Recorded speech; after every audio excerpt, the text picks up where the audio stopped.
Recording in progress.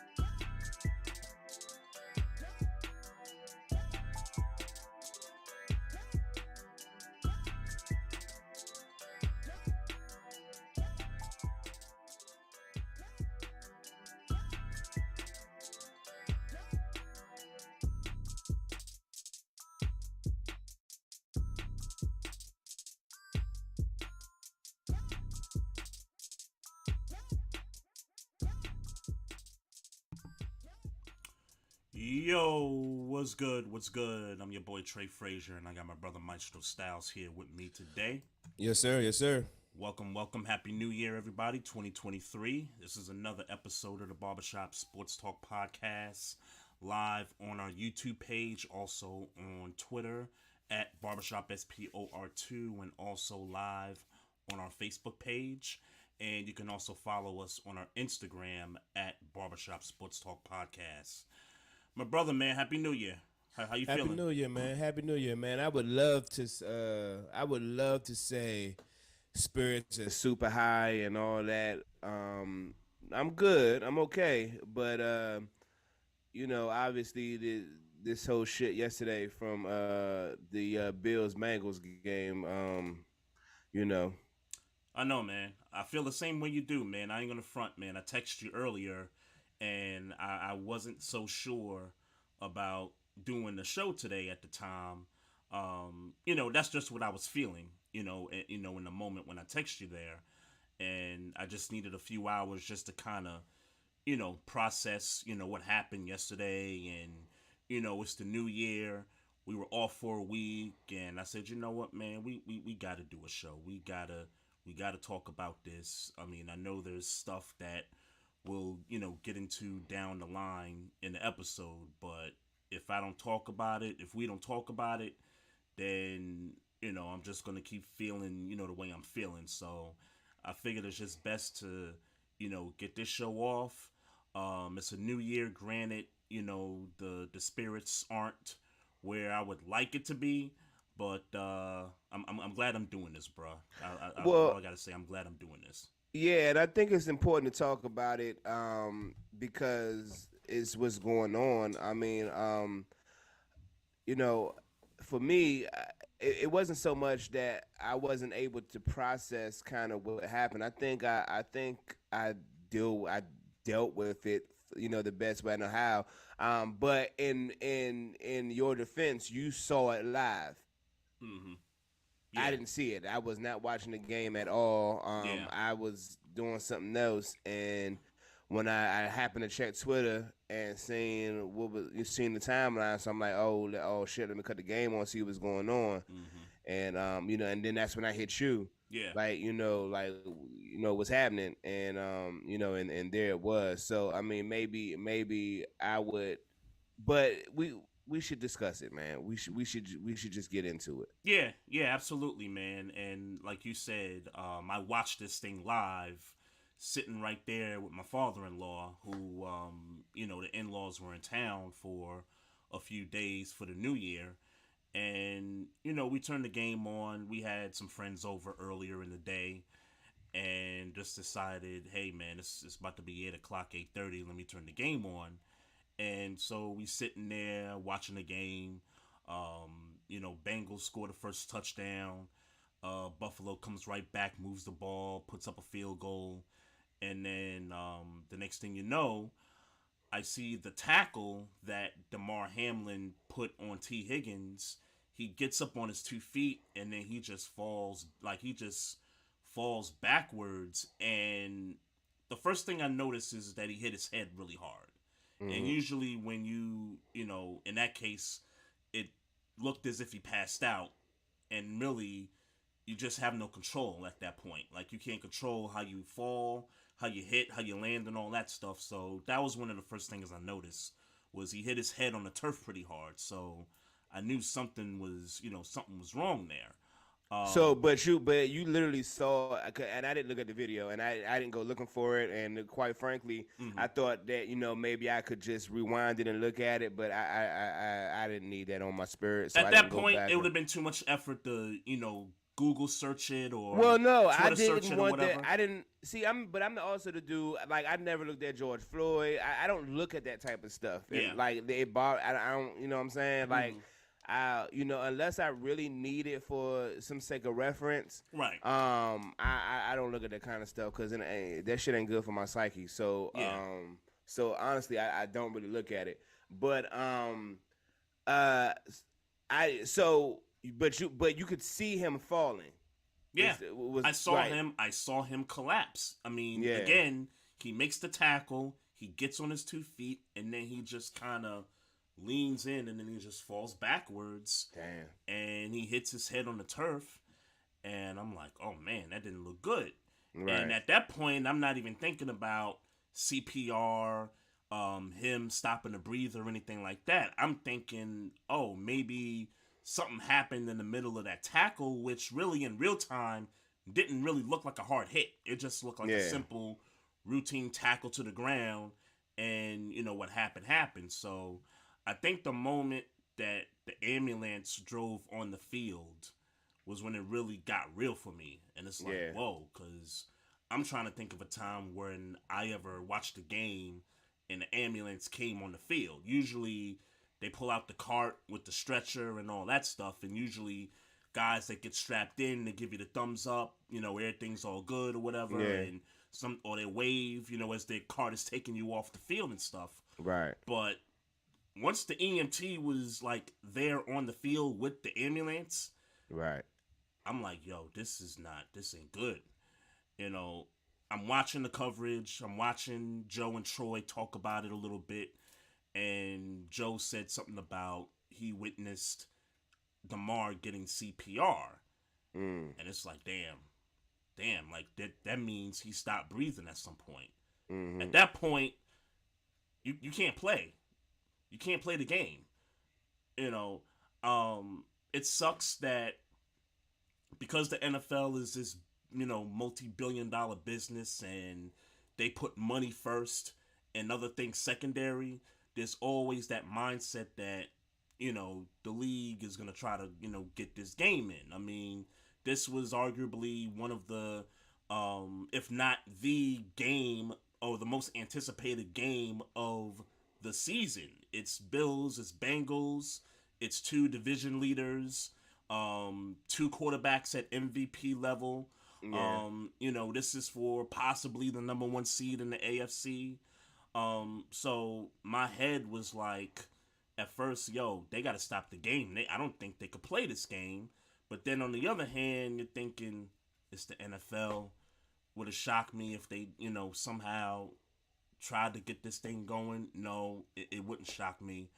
But in the end, the NFL, granted, it took some time, and I thought it took a little bit, or not a little bit, I thought it took too long for them to kind of make the decision that they postponed the game completely. The fans left, the teams went back to the locker rooms, got, dressed up in street clothes, and, some folks tried to go to the hospital. Like Stephon Diggs took an Uber to the hospital to try to go see Damar. The cop wouldn't let him, in, and then I think one of the reporters had to vouch for him, to go see him and stuff. Yeah. I know both coaches were, and I really believe this. Both coaches, I think, saved the NFL from itself. Because I don't know where this 5-minute thing came from, where they was like, both teams got 5 minutes to warm up before getting, I don't know where that came from. That, Joe was kind of regurgitating that maybe 3-4 times throughout the broadcast. And, looking at these guys' faces on the field, like, you got dudes crying. Like, Stephon Diggs was in tears. I mean, Josh Allen was just on the sideline, just kind of looking in space. Like, I'm looking at these dudes' faces, and I'm like, yo, these dudes are not gonna be able to function if they think that they're gonna get this game in. You gotta call the game, Yeah. And so before I move any further, prayers, heavy prayers For to sure. Damar Hamlin. Hamlin. I was about to say Hamilton. Damar Hamlin. Prayers to him. Prayers to his family, his mother, father, loved ones. Prayers to the teammates. Prayers to the Bengals because the Bengals had to witness this happen too. Right. T. Higgins was with his mom in the tunnel, and I see a lot of love on Twitter for T. Higgins, and just know that that's not on T. Higgins, and everybody knows that. I mean, Yeah. everybody knows it's not on him. But I know from a mental standpoint that it's got to be eating him up a little bit. So. Well, I read somewhere that a statement came from his camp saying that he's not blaming himself or anything for it. It was that it was just an unfortunate situation. I did see that he tweeted, tweeted prayers up and love and support for him. So I don't think that that's the way he's taking it. I don't think that's the way he's taking it. In regards to the 5-minute thing, we kind of got to believe that if Troy and Joe are saying that that's what's going on and that's what the NFL wanted them to do. Also, the videos of them being on the phone amongst switching phones, Zach Taylor and McDermott. Yep.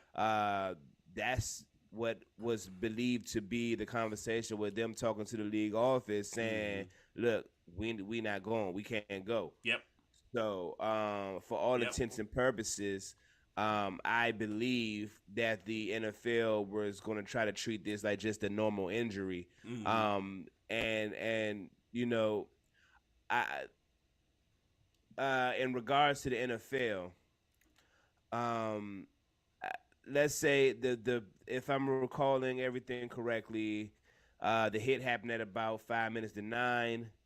It took till about a little after 10 for them to decide to call the game. So if I remember how I timed it last night based on the timeline I watched, it was about an hour and 6 minutes that took them to make the decision. And exactly between that was when the ambulance left the field to take Damar to the hospital. That happened at 9. I want to say that happened at like 9:25. I don't remember the exact. But I remember they showed a timeline of everything that had happened. You on par. You on par with it. What I'll say in regards to the NFL is that look, they made the right decision, and let's be clear. It's maybe some people feel like it didn't take an hour to make a decision, a multi-billion-dollar decision. Look, take the time you need. I'm glad you made the right decision. I'm not gonna say and criticize the NFL for taking a long time to make a decision. I'm happy that you took the time that you needed to make the right decision. So I'm not going to shade them on the NFL on that especially because we know historically that the NFL and not even historically in this situation, the NFL wanted them to play. So like you said, that 5-minute thing that wasn't a myth. That was real. I don't believe it to be a myth. That was real. Yeah. So then I guess I'm gonna take a little bit of the praise off the NFL and put it on the coaches because the coaches, and I'm assuming I would have to assume that they lobbied like, look, I know what you want. I know I understand the importance of all and the inconvenience that it's going to cause. Yeah. But my teams are not my team. Yeah. Buffalo, my team, Cincinnati. We're not playing tonight. It's not happening. I'm not going to go out there and ask these guys who saw this traumatic experience to come out and play football. Especially and to sit here and act like the stakes that come with this game, because this was a high stakes game.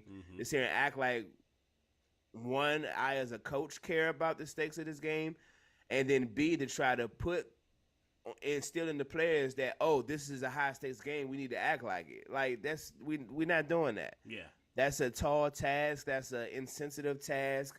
And we're not about to ask our, 30 and 35, mostly young kids or young adults to come out here and do that. Like you said, Buffalo Bills, mom, they out there crying on the field. Yeah. falling. I mean, and not just crying, like falling to their knees, crying, Yeah, and yeah. like Defensive players. I mean, yeah, the like whole the roster, players, man. yeah, Yeah, like they's out there, literally out yeah. there, like in their feelings for real, and it's warranted. Mm-hmm. So, I would like to give more of the praise to the coaches and to the people who was like, "Hey, look, I know that's what you want, and I know this is business, and that's important, but this gonna have to happen another night." Yeah, yeah. It looked like Zach Taylor walked over to McDermott and said, "Look, Sean, what do you want to do? Whatever you want to do, I'm right there with you. If you want to stop this game, I'm gonna tell my players we gonna stop this game. If you want to go, then let's go. Nobody I'm wanted with to you. play. I'm with Nobody you. wanted to play. Yeah. In the end, Nobody wanted to play. in the end, nobody wanted to play. On Cincinnati side, even nobody wanted to play. Yeah, yeah, And I ain't gonna say nobody, but I'm confident that the overall consensus was, we not playing tonight. yeah. And they showed more of the Buffalo players than they did Sure. the Cincinnati players. Sure. But I didn't have to see the Cincinnati players to know that they wasn't trying to continue this game the way things transpired, and without knowing, and even if we know the status of Damar, even up to this point, We people saw still ain't it. thinking about the game. We Yeah, saw what we saw. yeah, We we saw not what we saw. we not thinking about the game, man. I don't care about the game, and quite frankly, bruh, I'm sitting there last night, and again, my father-in-law's here. Me and him kind of talking about it, and he was talking to me about um you know some soccer games that he witnessed where guys would just go out on the field hurt whatever, and they would call these soccer matches because of that. And I'm just sitting here thinking, man, like I don't even want to. I don't even want to talk football right now. Yeah. Like I don't even want to. Quite frankly, I don't even want to talk sports. Period. Like I don't care about Donovan Mitchell's 70-point double double. Like I don't. Yeah. I don't care about that right now. Like Right.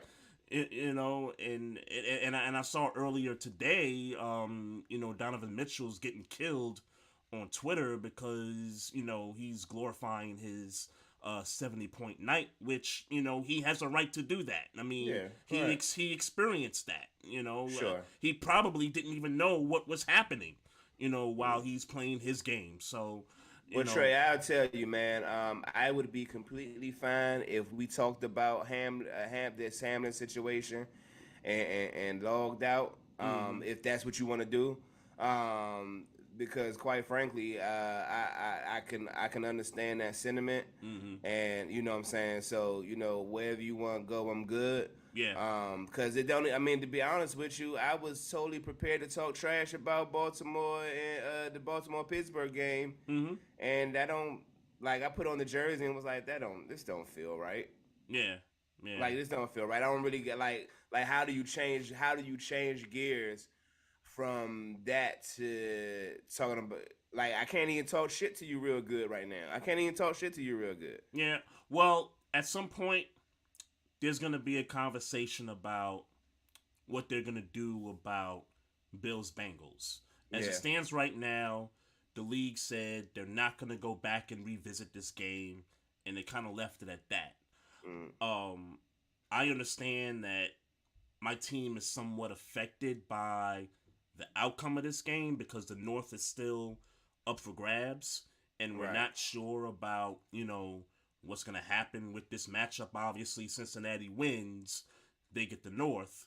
If Buffalo won, then the Ravens would have a shot at the North next week. Right. I'm at a point where if they just decided to just give both teams a tie without revisiting the game from a physical standpoint, I'll be 100% fine with that.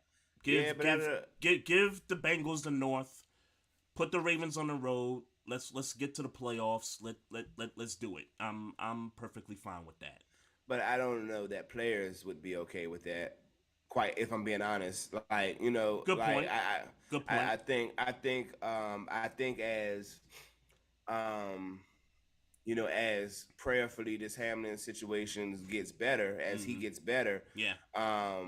you know, they're kind of, there is football to be played. I mean, this is a Yeah. playoff. Both of these teams are playoff teams. Yep. Like, so there is football to be played, and seeding in the playoff in the playoffs. Like we could, like players care about that. So I don't Yeah. know that they would be okay with the tie. Mm-hmm. But look, man, play week 18 and then get. I don't know what the answer is, because I don't know, as a football player, how do you feel? Right.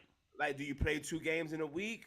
No, nobody wants to do Nobody. that. Nobody wants to do that. Nobody wants to do that. But at the same time, I mean, nobody's going to push the playoffs back a week. I don't think that's an option. I Well, don't know if that's an option. that's Let me been say talked that. about. Yeah. That what's been talked about is eliminating the Pro Bowl, but that's the week between the conference championships and the Super Bowl. Okay. So they've talked about eliminating the Pro Bowl, push everything back a week later. A week. Okay. And instead of having a bye between the conference championship and the Super Bowl, it's conference championship one week and then the Super Bowl the week after. Actually, I mean, I get why that's not financially efficient for the NFL, but I do like that idea. Mm-hmm. I can't see the NFL going for that, but I do like that idea. Yeah, and I think maybe the one disadvantage I think someone may have a gripe with is that let's say they create a week 19, right? Let's say and quite frankly, it's gonna affect us. Well, no, it wouldn't affect the Ravens or any other team or whoever Buffalo has to play week 18. Right. But Philadelphia and Kansas City right now are the number one seeds. Talking about 2 weeks now. And now you're talking about 2 weeks of buys. Yeah. So how does that affect the Chiefs and the Eagles when it comes to the division round with so much time off? Right. So maybe somebody might have a problem with that, I mean, but and to be honest, and I don't want to sound insensitive to anybody in this time. Yep. Maybe somebody's not going to be happy. Or I just thought of this great idea, and maybe this will benefit some teams that maybe don't have a chance to win this weekend. That's in that playoff contention. I would put the 8th seed in the playoffs. I would scrap the bye week. I would scrap the bye week for the number 1 seeds, and I would make 8 play 1, kind of like in the NBA and the NHL.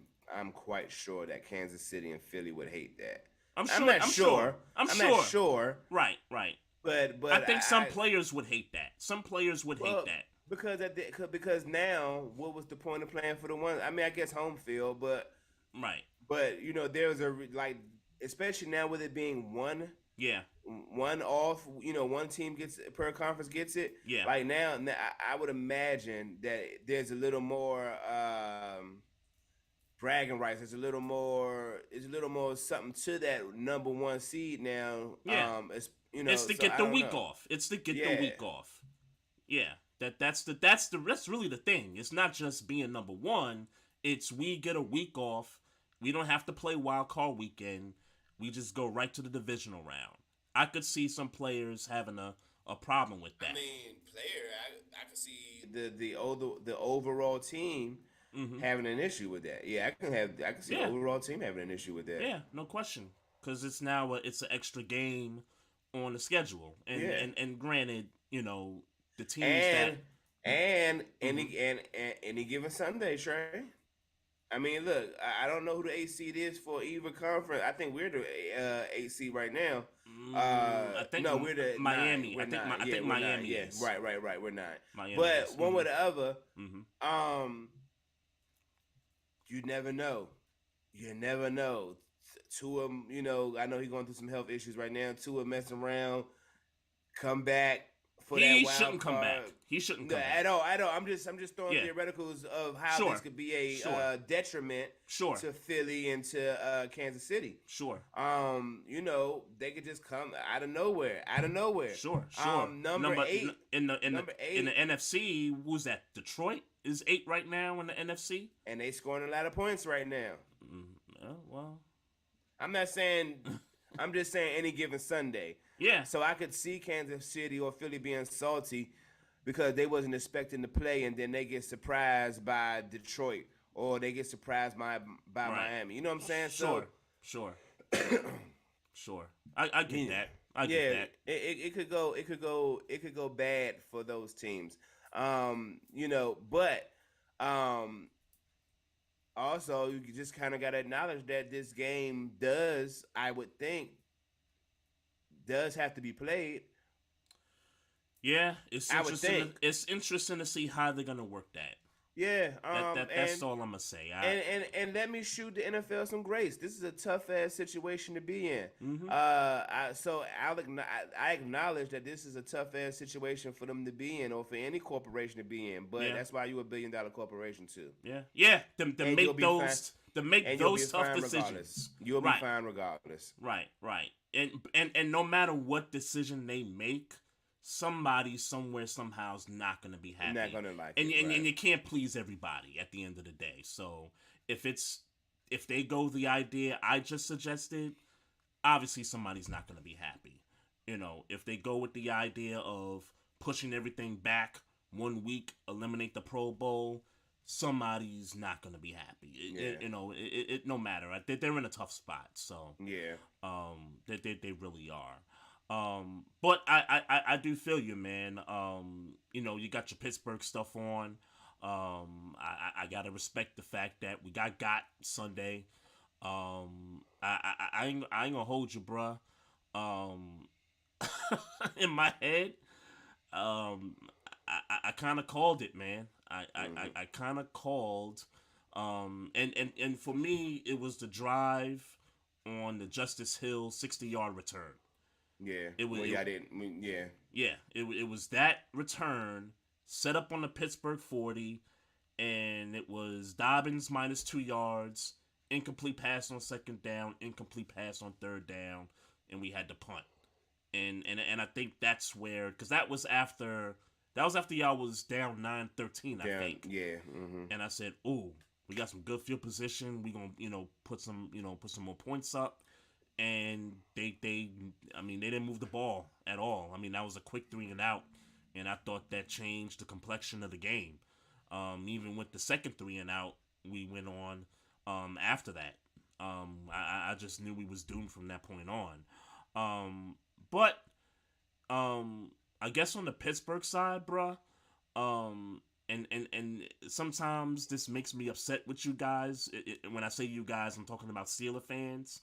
Because there's always this little doom and gloom early in the season, and some way somehow, Tomlin just finds a way to get the team off the mat. Like the dude's about to clinch his 17th straight winning season. And yeah, but then we still got to beat Cleveland. Y'all beating Cleveland. Y'all beating Cleveland. I'm not even gonna waste your time, bro. All right. Well, I hope you're right. I'm not wasting your time. I hope you're bro. right. Let's be clear. I hope you're right. But I'm not as sure as you are. I'm not as sure as you are about it. Nick Chubb is still there. Deshaun, I don't know how much of the Washington game you watched against Cleveland. Yeah. Deshaun Watson ain't back, but he made a few plays. In that second half, he made a few plays. Amari Cooper and Njoku torched us the first game. You know who else made a few plays for Cleveland? Carson Wentz made a few plays for Cleveland also. Turning that ball over. That's true too, but can I talk about that for a sec? Because I don't like that decision that they made to go to Wentz. Nobody does. I don't want to get there yet. I don't want to jump all over there yet. Yeah. I want to say for Pittsburgh. And again, I don't have it in me to talk trash to you right now. But what I'll say about Pittsburgh is, and about what you said, this is Tomlin's first time doing it with a rookie quarterback. So if in defense of Pittsburgh fans everywhere, the doom and gloom is a little different this year than it's been in the past, where we've had losing seasons, or not losing seasons, or have had a losing, a Like bad start. the 8-8. Yeah, So we've had yeah. bad starts, Mm-hmm. but we've always had Ben Roethlisberger. Mm-hmm. We've always had that Hall of Fame quarterback that know how to Well, play that this one year game. y'all had Duck. That one year y'all had Duck Yeah, starting for him. That's true. Yeah. That's true. That's true. But even then, we had an amazing defense. But that to say, this year is a little different. As far as that, I'm going to defend Steelers fans on that one. We had a legitimate reason for doom and gloom at 2-6 at bye week, in my opinion. Getting to the game, look, man, we made a conscious decision, and I mean a 6-2 front. A 6-2 front with 6 defensive linemen and the 2 middle linebackers. And for some reason, Giro couldn't figure it out. I'm like, come on. But you gave him a nickname. That's crazy. But in his defense, in the second half, they started pulling linemen. Dobbins was getting and then y'all started getting some stuff done. I mean, and then we did adjust. But I won't say that he didn't make any adjustments. I'll say that we readjusted. We made adjustments. Yeah. We had to tighten up when y'all started getting some things going, and we know that y'all running game is one of the better running games in the league. Mm-hmm. And we also know that Tyler Huntley, while he had an efficient game, I was gonna say we knew that was one of his better efficient halves. Yeah. Yeah, but we knew at some point. Yeah.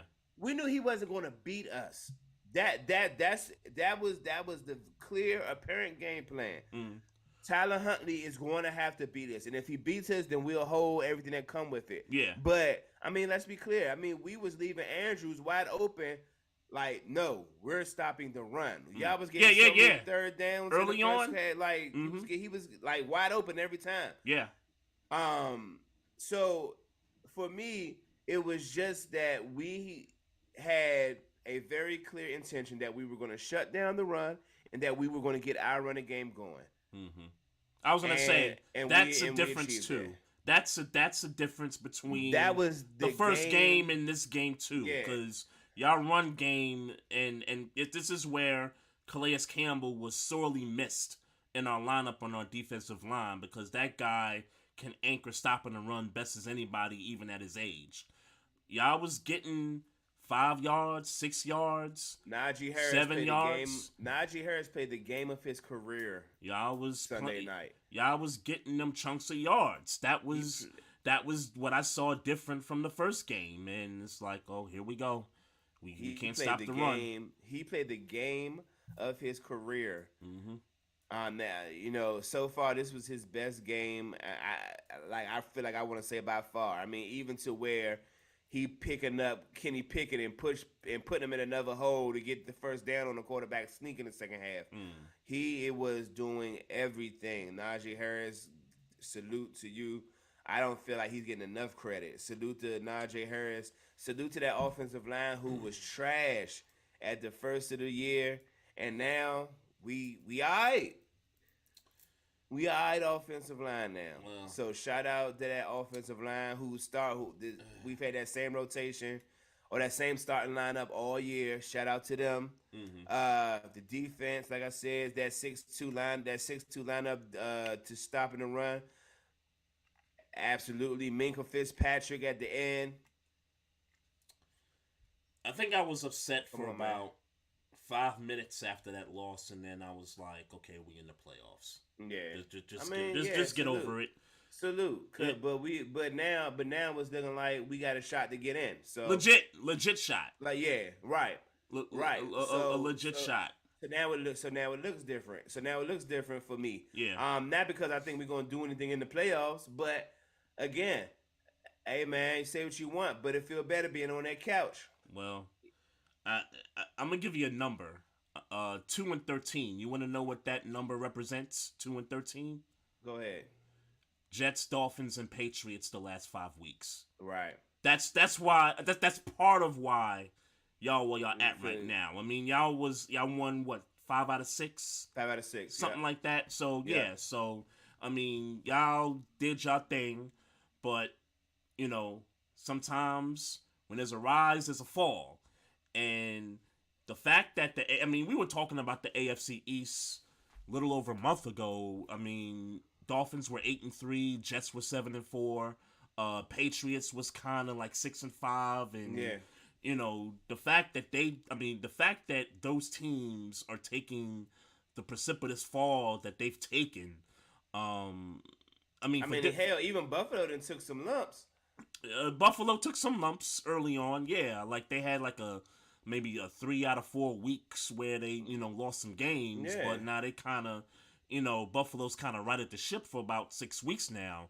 But I'm just referring to those other 3 teams where we thought. I mean, I forgot who we had on, but I was so sure that Miami and the Jets was going to the playoffs, and now we're here and the Jets are eliminated. They've had issues with the quarterback spot. Miami still got a chance, but Tua's probably not going to play this week.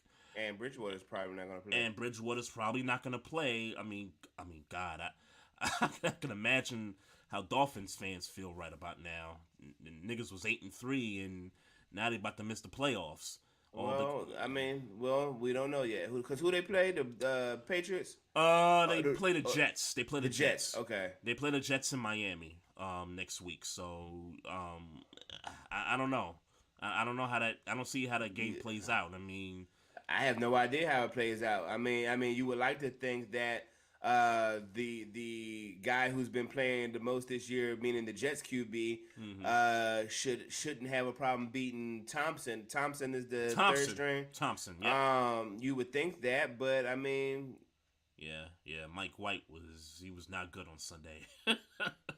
Well, I hope. He was not good. I mean, that Seattle's defense was having problems most of the year, and all the Jets could do was put 6 points on the board. So, I don't know, bro.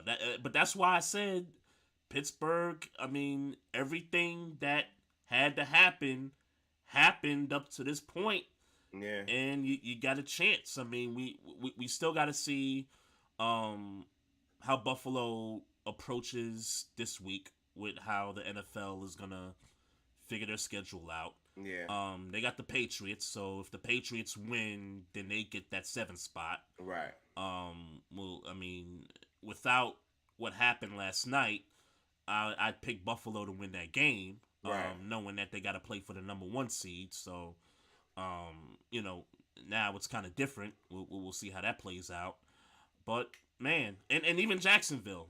Jacksonville, if they don't beat Tennessee on Saturday, they're still in the running to get that wild card somehow. Yeah. So yeah.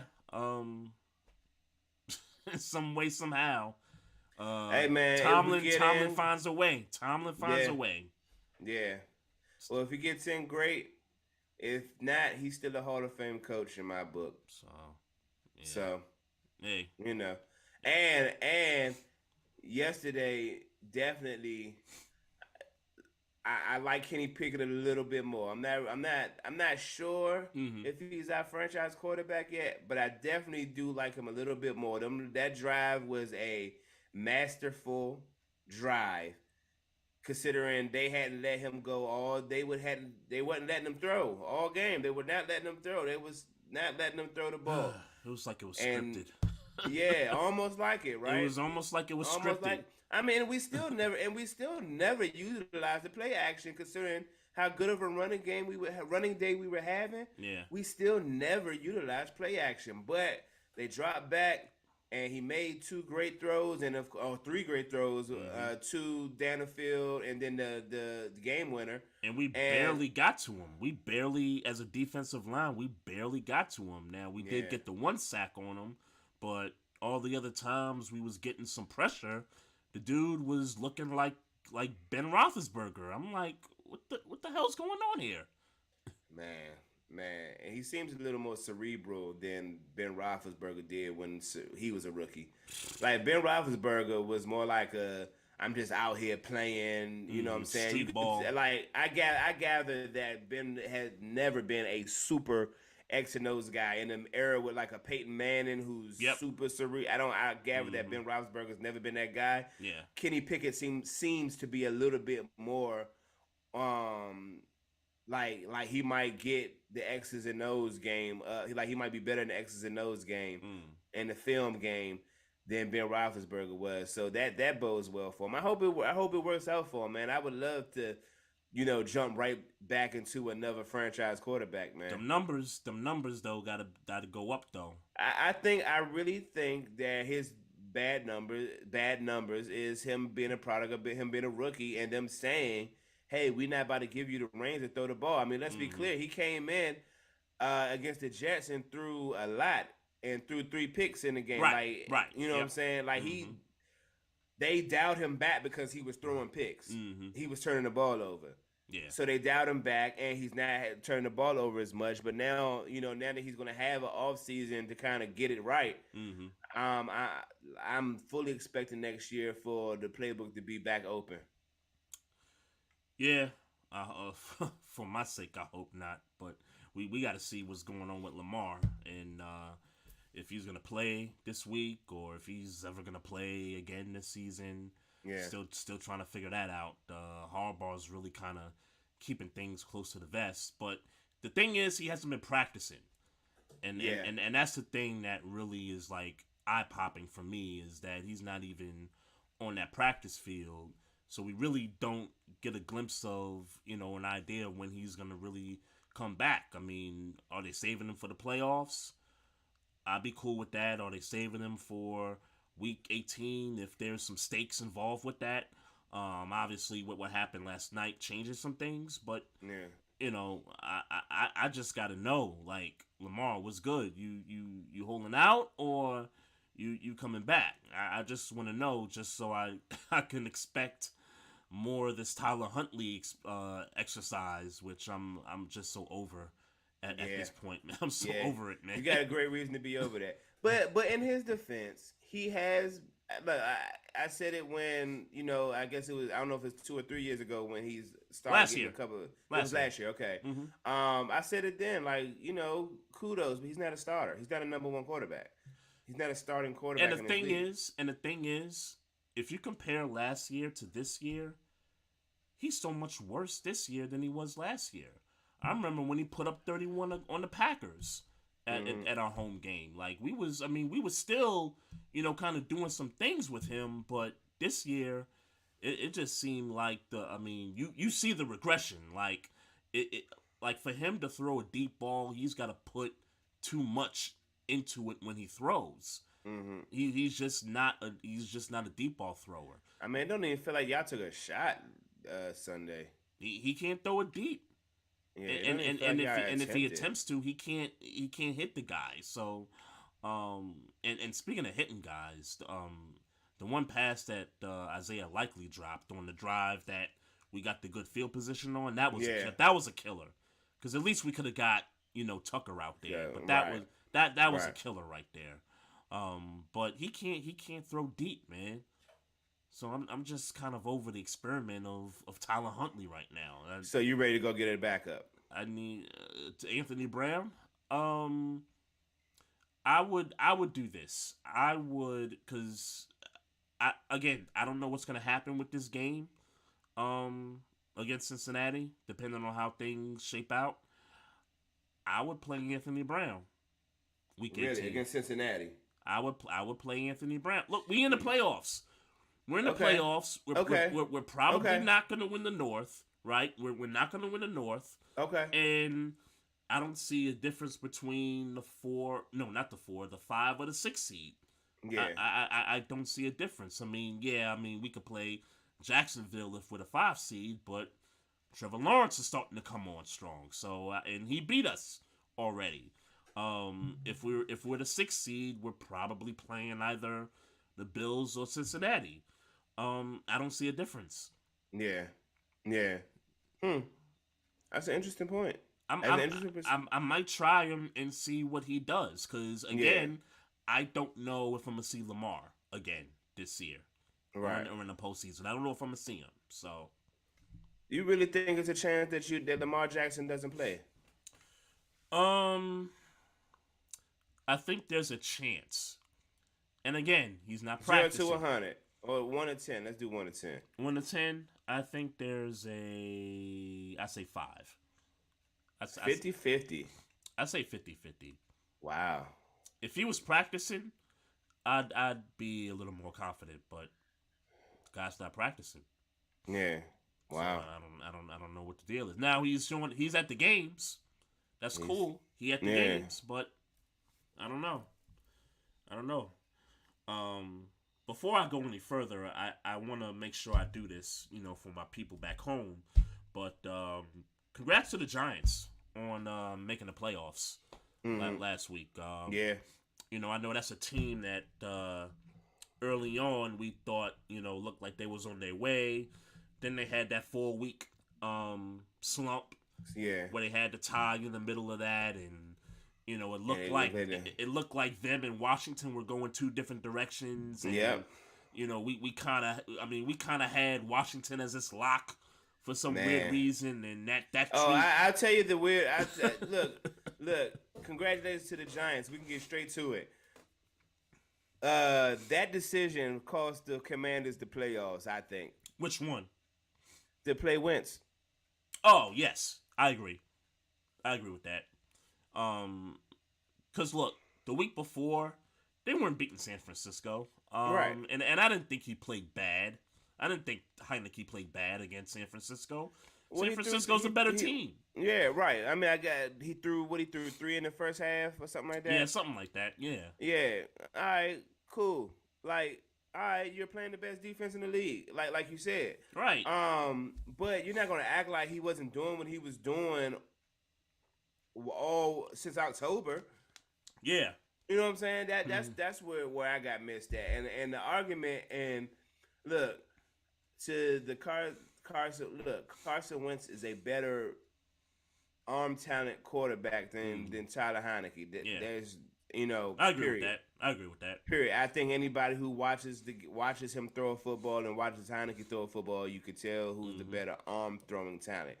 But to sit here and act like Tyler Taylor wasn't playing better football, wasn't like he wasn't the quarterback that got them in position to even be talking about the playoffs. Yeah. Right. It's a kick in the face to Heineke, one, and two, to the team, because they was gelling with Heineke. Yeah, and that's the thing for me. It's like the situation with the Jets. When Mike White's in there, the team loves Mike White. You know what I'm saying? They got the T-shirts and all that stuff. They play for the dude. When Zach Wilson's in, they feel like they got no shot to win. You kind of saw that in the Jacksonville game against the Jets that night, where they just felt like, yo, this dude's his quarterback. We got no shot to win. Yeah, I get missed at. But for me, and where it differs is that because they had no choice this season, Taylor played from October up until now. Yeah. However many weeks that is. And the second he was bad and you had an opportunity to put this bum in, you put this bum in. Yeah. And let's be clear, it's not like Carson Wentz was playing good football before he got injured. Right. So for me, it's like, what was the point? What was the reason? I'm not of the opinion that Rivera should get fired because of this bad decision. But Scott Turner, somebody got to go. I said Scott Turner. Scott Turner definitely got to lose his job behind that decision if he's the reason for the decision. And in my mind, not Ron. Who? Ron Rivera? Nah, I don't think it was Ron. Obviously Ron Rivera got to go out there and make a decision. I think my opinion, I think it was more Scott Turner. Interesting. Because if you Ron Rivera, you looking at. I think it's a head coach's job Yeah. to look at the overall perspective of what your team is doing. And I think it's an offensive coordinator's job to look at how do I make the offense more efficient. Right. So even though Heineke has had this track record of this season, Yeah. Scott Turner looks at Wentz and look at him throw the ball, and he know what that thing looked like. Right. If I could just get Wentz to stop making dumbass decisions, this offense could score with anybody. I'm thinking that's what Scott Turner might be thinking. Right. Right. I just gotta get him to stop making dumbass decisions. Yeah. And the problem is that Wentz keeps making dumbass decisions. Every single one of those 3 picks was a bad decision on Wentz's end. Yeah, and he's not thinking about how the team reacts to the decision to bench Heineke and go back to Wentz. I think it's the same. I think it's the same situation as the Jets in a sense that they went back to the guy that they feel like they got to justify them why they got him in the first place. But Mike White only had like a two game Minnesota. resume. Yeah, Minnesota. He balled in Minnesota. They didn't get the win, but he balled. He had a two game resume, whereas Heineke had over 6 games. Yep. And he just had a bigger resume this season. Yep. Of why he should be starting over Wentz, whereas Mike White, he just got hurt. Mike White just got hurt too. Right. That too. Right. Yeah. Because if he don't get hurt against Buffalo, he's still playing. He probably plays against Jacksonville if Mike White didn't get hurt against Buffalo, and he probably beats Detroit. Remember Detroit game, the end of that game, that clutch 4th down play from Goff to what's his name. I think the Jets score more with Mike White than they do with Zach Wilson, in that situation. So maybe. But yeah, man. But yeah, Washington is out. And so we gotta have a conversation, and we had a week off, but the Packers have kind of. Well, not kind of. The Packers, they got that win. Is it winning in? Is it winning in for them? It's winning in for them. Yeah. They got the Miami game was the game. If I remember our conversation, Miami was the game that they had to win to really kind of solidify. Okay, these dudes is coming now. Like it's legit now. Yeah. So it's winning in for those guys, and the way they set this schedule up for Sunday. That's the night game now. Right. Detroit and Green Bay. Seattle is in that too, but I think it's a bit unfair to the Lions in the sense that the Lions need to win, but they need Seattle to lose game against the Rams. Right. And they're probably gonna know they're gonna know their fate before they take the field. So it's like, what if Seattle wins? What's Detroit thinking? Like, damn, we can't make the playoffs, but I don't like Green Bay either. Well, I've heard that take too. I've heard that take too, and Dan Campbell's gonna talk his smack, and he gonna get his players to play. So maybe you got a point there, but I thought that was a little bit unfair to Detroit. Make them teams play at the same time. Well, then what should have been a night game? I would have put the AFC South matchup there. I'd have put Jacksonville and Tennessee there, but I know that's the Saturday night game coming up. Oh, that's Saturday night. Okay, that's Saturday night. Yeah. Okay. Yeah. So, okay. But it's Aaron Rodgers. It's prime time. This is set up for Rodgers to get that 7th seed. Yeah. This is set up. Yeah. Just when you think, man, and I guess we could talk about Tom Brady too. Congratulations to them. They get they win the crummy South. So that is what it is there. Shout out to them. So yeah. Yeah, I think Rodgers is winning on Sunday, bro. I ain't gonna hold you. Yeah, see, here's the I ain't thing. gonna hold you, bro. Yeah, I'm definitely about to act like I never said that because I did not think that Green Bay was coming like that against Minnesota. And now that they did, Mm-hmm. now that they came like that, Jair Alexander, Gritty and they shut Jefferson down. Like Yeah, now that they came yeah, like that, yeah, yeah, yeah, I don't got them. Yeah, Green Bay going to the playoffs. I switched yeah, up. yeah. But I think Detroit's gonna put up a fight. I think. Sure. I think Detroit's gonna legit put up a fight in this one. Whether Seattle, depending on what Seattle does there, and truth be told, a part of me wants to see Geno Smith in the playoffs. And congratulations to him. Pro Bowl nod, 29 touchdowns, I think 7 interceptions. Easily best statistical season for him. Yeah, No matter what happens this weekend with Geno Smith, that dude is going to get a bag in the offseason. I hope so. Yeah. I hope so. And while we're talking about it, Jared Goff definitely is going to be their quarterback in Detroit next year. Is he a free agent? I believe he is. Okay.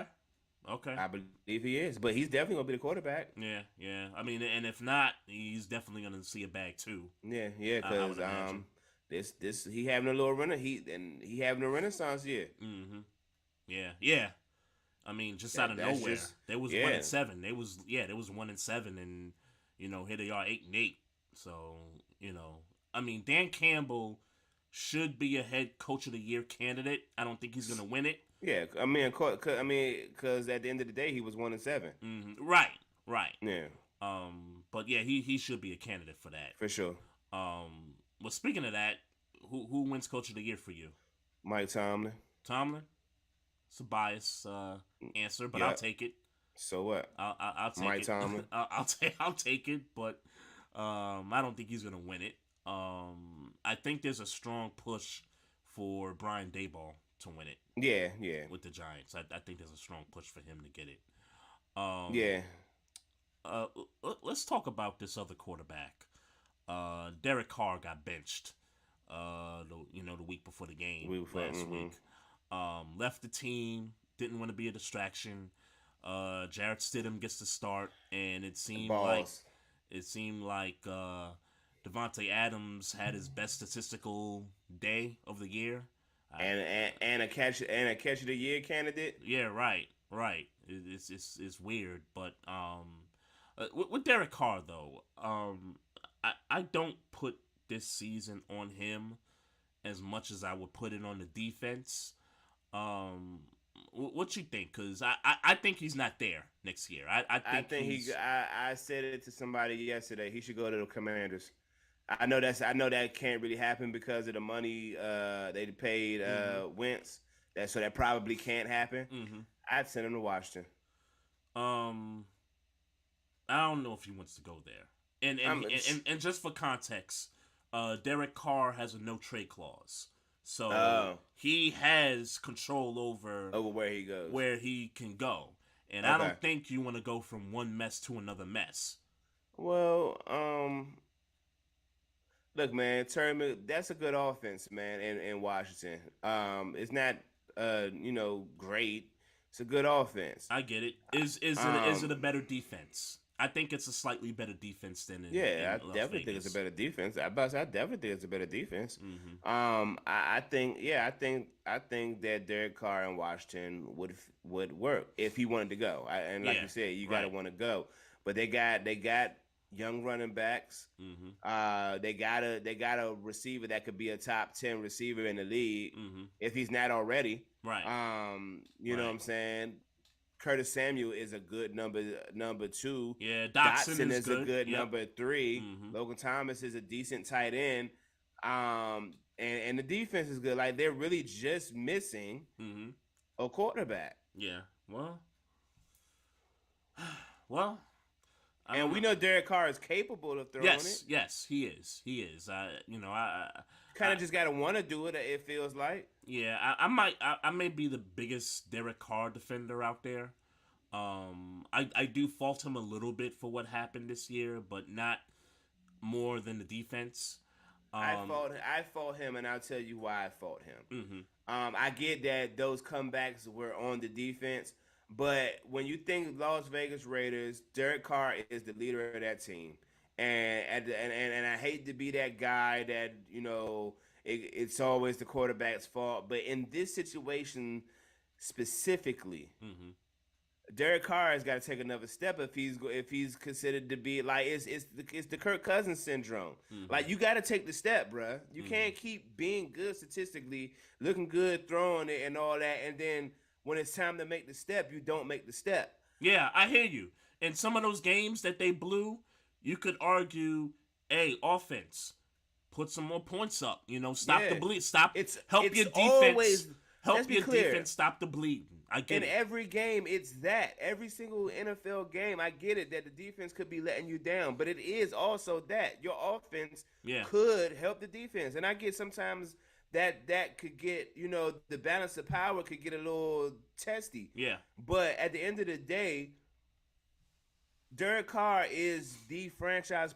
He's the team. Yeah. He's the team. Yeah, I get Devontae Adams came over, all that. This is Derek Carr's team. Yeah, I get it. And I and because give it more of to him. Yeah, and because of the Devontae Adams acquisition, that's more reason why you're supposed to be that dude. And Josh Jacobs doing what he done this year. Right, exactly. Exactly. Yeah. So this is Derek Carr. I'm not absolving him 100%, but I think he has to share that blame, and I think the defense has to share some of that blame also. Sure, 100%. But in the offseason, I guess they picked up Chandler Jones. I mean, they made moves defensively. They made some moves defensively, but I'll be honest with you, offense, that defense went south when they traded Khalil Mack, bro. I'm sorry. Because he was closing on defense. That dude was the closer for them. Yeah. But offense is supposed to close. Like sure. when you put that roster out there like that, yes. and you get a Devontae Adams who was at least last year top 5. Mm-hmm. Jacobs leading rusher in the league right now. Yeah. Bro. Top 5 tight end. Top 5 tight end. No, Derek Carr. Yeah. Derek Carr. You got to step up. One of the best slot receivers in the league, and Renfro. You got to step up. Yeah. You got to step up. Yeah. There's no way around it. I get it. I get it.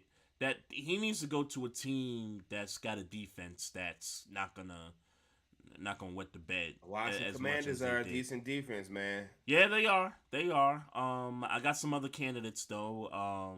The Colts, I think are good also for him. I think the Jets, could be an option. The Jets are gonna do something with that quarterback spot. But who's their receivers though? Who's receivers? The Colts? Because the Colts and the Jets. You're talking about the no trade clause thing, right? So you telling me go to Indianapolis where my number one Michael is Pittman. Who? Michael Pittman's the number one. Unproven. So maybe that's not maybe as attractive as the Jets. I think the Jets are attractive. I think Garrett Wilson's up and coming receiver. I don't think that's more attractive than Terry McLaurin and Curtis Samuel. I just can't. I can't imagine. Okay. How that's more enticing than Terry McLaurin and Curtis Samuel with a good defense, with a good running game. Mm-hmm. I get they got Jonathan Taylor, the Jet and the Colts, but New York, the Jets.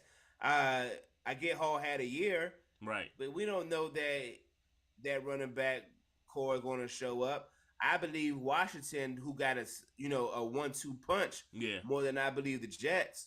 Yeah, and at the end of the day, too, all three of those teams are a mess at the top, at least. So you kind of got to watch that out and just look at the rosters. I now that I'm thinking about it, Washington makes more sense in those two situations. That's all they missing. And then because when you talk about the Colts and the Jets, I mean, if you're gonna say Pittman is your number one, cool, but I don't believe him. Who's their number two? Yeah. If you're gonna say that the cat Moore in New York, or whoever you want to consider your number one. Yeah. He's unproven, and then you got Corey Davis, who would be a great number two. But Right. then Moore got to step up. I mean, not Moore. Wilson. Wilson. Got to step up and be a number one, and we don't know he's going to do that next year. Right. Right. McLaurin right now is a number one wide receiver. Yeah. No, I get that. Yeah. It's just so much inconsistency at the quarterback spot. He shores that up, or you would think that he would shore that up. Right. Right. And Terry McLaurin has proven to shore that up pretty good too. So yeah. One thing we know, those three teams are going to change quarterbacks. It appears. Well, I don't know that Washington's changing. Like I said, they paid him $30 million this year, and I know. And this is second year of his contract. So he's got 1 year left. I thought he had 3-year contract. Was it a 3-year? Okay. I thought it was a 3-year. Okay. Well, they stuck with that situation. At least till next year. Yeah.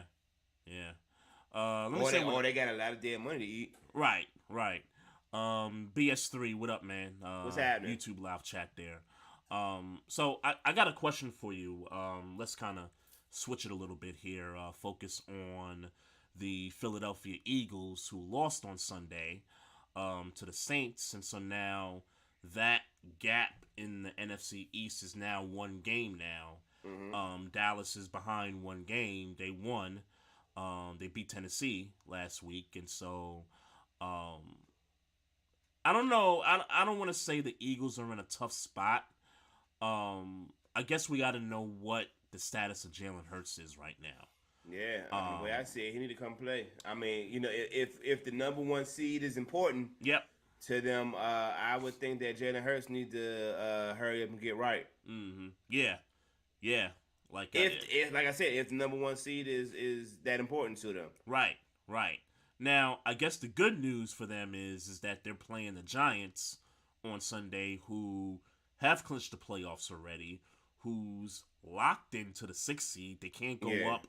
They can't go down. They were questioning the coach whether you're going to play the starters, you're going to send them out. And, obviously he's not giving that away right now. But I guess a good question really to ask is, if you're the Giants and you got a chance to maybe shape the playoff tournament in the NFC, if you can knock Philly off and put the Cowboys or the 49ers at that one spot, like, I'm thinking about it from this perspective. Because we saw them get beat down by Philly a few weeks ago. Mm-hmm. Not sure that Philly's a good matchup for the Giants. Let's say the Giants get out of the wild card round and then they got to go play the 1 seed the following weekend. If I'm the Giants, I might be looking at the Cowboys and saying, hey, we know we got swept, but we was playing them pretty tough in those 2 games. Mm-hmm. Even stylistically, I don't think they have a shot in hell to beat San Fran. Mm-hmm. But stylistically, they could play with San Fran. Styles makes fights with San Fran. Yeah, you know what I'm saying? Like, they're, you're not looking at Brock Purdy to throw for 300 yards. You know what I'm saying? We looking at running game. We're looking at defense. Kind of the same thing that the Giants want to do. Yep. And it's playoffs. You kind of hope that your punches. They're kind of the same. They kind of mirror each other, though. In a way. I mean, I think that if they had to open it up, San Fran just can open it up if they need to open it up. The receivers they have on that team, they can open it up if they need to. Right. But based on what they kind of want to do, they're similar. Yep. So if that's the case, if I'm the Giants, I want Dallas before I want San Fran. But I'm okay if I got to see San Fran versus Philadelphia. Right. Because Philadelphia running, throwing, they doing whatever they want with you right now. Right. So my take is this. If I'm the Giants, I'm playing to knock Philly out the 1 spot. Yeah. I'm calling that right now. I'm playing to knock that team out the 1 spot. And if Dallas doesn't win their matchup against Washington, so be it. If San Fran doesn't take advantage, so be it. But if I'm the Giants, I gotta try to shape my path because right now, and I'll take you back a few years ago, 2007. We know what happened. Undefeated Patriots. The Giants decide we're gonna play our starters final week of the season. Yeah.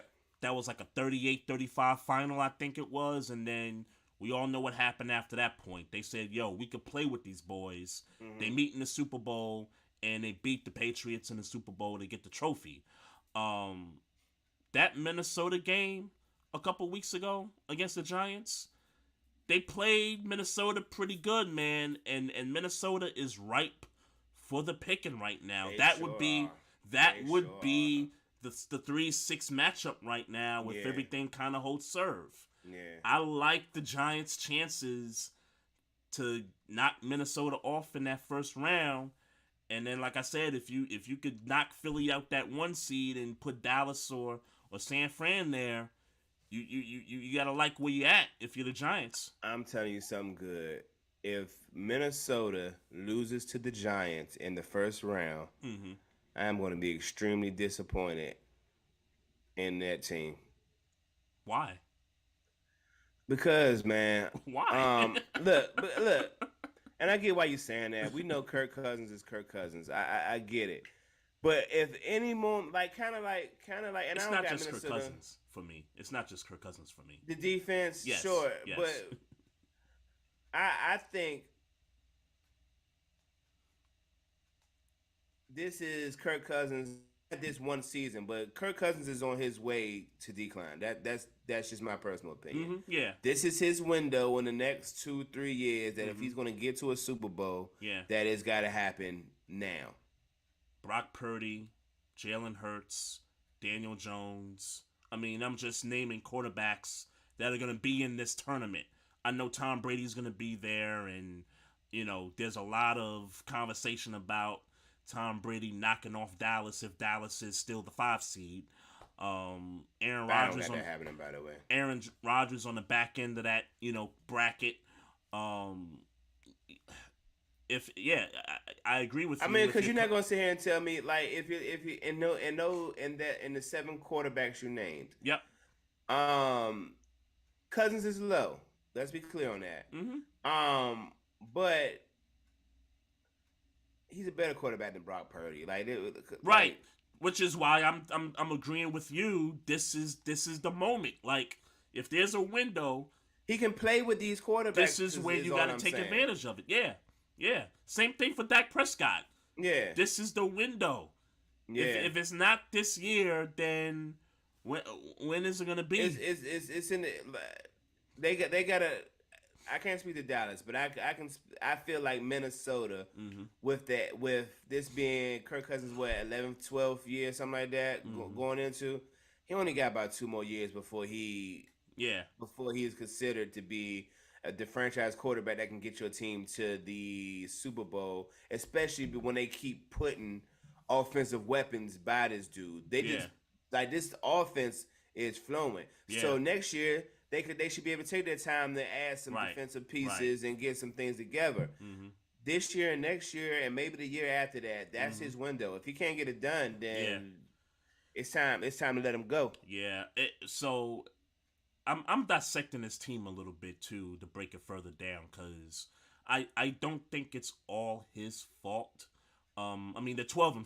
I mean, they're 12-4. All of their wins minus week 1 have been 1 score or less, 6 points or less. I mean, that's cutting it. You know what I mean? All their losses have been blowouts. Dallas, Green Bay, Philadelphia. I forget the other loss that they had. Defensively, on that side of the ball has been the more consistent of the both sides. Sure. They're consistently bad. They're consistently not good. They're gonna give up 20+ points a game. I think that's what you got to expect from this defense. Kirk Cousins. Yeah, that's a lot of pressure on that guy. He the quarterback. I hear you. Much like the conversation we just had about Derek Carr. I hear you. This man got to put up 40 every week. damn near the same conversation we just had about Derek Carr. Mm-hmm. This offense is lined up to play offense, to play some of the best offense in the league. Yeah, and I get it. You've been you for have it's the same thing. Like they mirror each other in the AFC and the NFC. Like, bruh, I get it. You gotta be that dude. I get it. All I'm asking Minnesota. This ain't Dalvin Cook's team. I get it. I get it. All I'm asking Minnesota to do is blow a team out. Can you do that once? Can you do that once this year?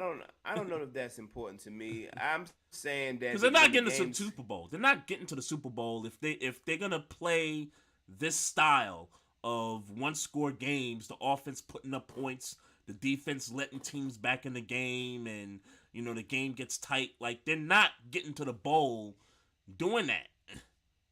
Yeah. I don't got them going anyway. I don't got them going anyway, but right. But with that, if they don't do something defensively, this window is going to close on Kirk Cousins, and and he's just not going to get one. Mm-hmm. I mean, and that's right. Yeah, this is the time to do it, man. This is the time. More than anything. I mean, you got some quarterbacks that don't got a lot of experience on this side of the tournament, man. But they're teams, but they got the teams around them. They do. They do. Hurts, they built the team around Hurts. They do. Dak. I mean, he ain't got the perfect team around him, but he got he got the team around him. Run game for that team though. Like that run game for that Tony Pollard, Zeke Elliott, that Brock Purdy got the team around him. Yeah. Well, we'll see. But the mole heads are still up in there too, man. Brady and Rodgers, and look, shout out. I don't think, because we know Rodgers has had problems against San Francisco historically in the playoffs. I don't see this being any different if it does turn out that's going to be the matchup in the first round. They're getting their boots smoked. Yeah, I don't see it any different. But I could see the Buccaneers knocking off the Cowboys. I could see that.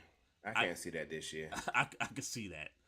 I mean, like, no shade to them and what they did against Carolina, but it was Carolina. Mm-hmm. Yeah, it was Carolina. Yeah, I get it. Michael Parsons is there. That front line in Dallas is there. Yep. Trayvon Diggs is almost if not just as big as Mike Evans. Mm-hmm. Yeah, no question. You line up Dallas's 22 versus Tampa's 22. Dallas is the better squad. There's no ifs, ands, or buts about it. Right. But in playoffs, man, when Tom Brady in the playoffs, that man, you can't count him out.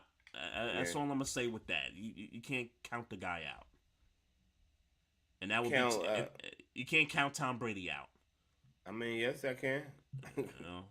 Yes, I can. As bad as I want to, because I don't want to see him advance. Like, I mean, you talking to a guy that wants him out the league. I don't think that. Like I said, I don't think that's. I think it's a wrap. I think he first round exit. Cowboys get him out of there.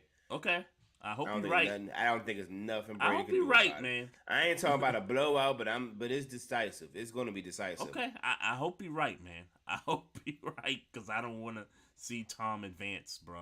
You talking to a dude that want to see him out the league at this point, bro. So I hope you're right, but it is the Cowboys, and historically, them dudes, they choke in them big moments when the pressure gets high. Yeah. And they're going to be going up against a dude that's got a lot of that playoff moxie in him. So we going to find out. We're going to see. We definitely going to see, man. I'm good, man. I am starving. You ain't eat, man. So this is typical for you. You don't eat before the podcast. You just No, because I know me. Gotcha.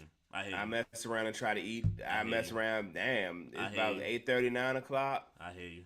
I ain't ate since like 5. Yeah, there's no way I'm gonna get this weight down to eating before the podcast. I hear you. But before I close this out, just a quick shout out. Rita, the NFL chick, and D Love Sports. For sure. Great gathering on Saturday. That was one of the best moments in a while for me in terms of, getting together, networking, and, all that stuff. And they even got to meet Tiffany Sports and Heels for the first time. Mm-hmm. We had her on earlier, last year. So that was a dope gathering. So shout out to those two ladies for putting together a great event. Yep, for sure, man. Had a great time, man. Had a great time. Yep. You almost didn't make it, bro, but I'm glad you did. Hey, God is good, man. God is good. Glad you made it, bro. Just want to shout out everybody in the Facebook Live, YouTube, and Twitter chats. Appreciate everybody. We appreciate everybody last year, man, and shout out to all of our guests from last year. Yeah. I wanted to do that previous week, but we were off, so I said, let me go ahead and make sure I do that. And we're looking forward to a real prosperous 2023. Yes, sir. Y'all can find us at the same spots: YouTube channel, click the subscribe button, Facebook page, click that like button, Instagram, you can find us at Barbershop Sports Talk Podcast. On Twitter, you can find us at Barbershop SPOR2, and the email address is still the same. barbershopsportstalk1@gmail.com. Hit us up there if you got questions or comments you want to hit us up on the show. Also, wherever you listen to this podcast, drop a review. Let us know what you think about the episode, the show overall. We certainly appreciate the feedback and all that good stuff. So, again, man, Happy New Year to you, my brother. Yes, sir. Damar Hamlin, praying for your brother. Yes, sir. Long road to recovery, but we praying you pull through. Much love to the Bills fans, the Bills players, the Bengals players, the staff, and all that stuff. Families affected. Families. Talk to some people. If it's therapists, please talk to those folks. If you feel like you need something, they'd be glad to, give you that help. Keep your loved ones close. Love on them. You know what I mean? It's a tough times. So I agree. No doubt. We'll be back next week, folks, with another episode. We appreciate y'all. One love, Maestro Styles, Trey Frazier signing off. Y'all be blessed. Have a great week, and mind your own business. Drink some water. Record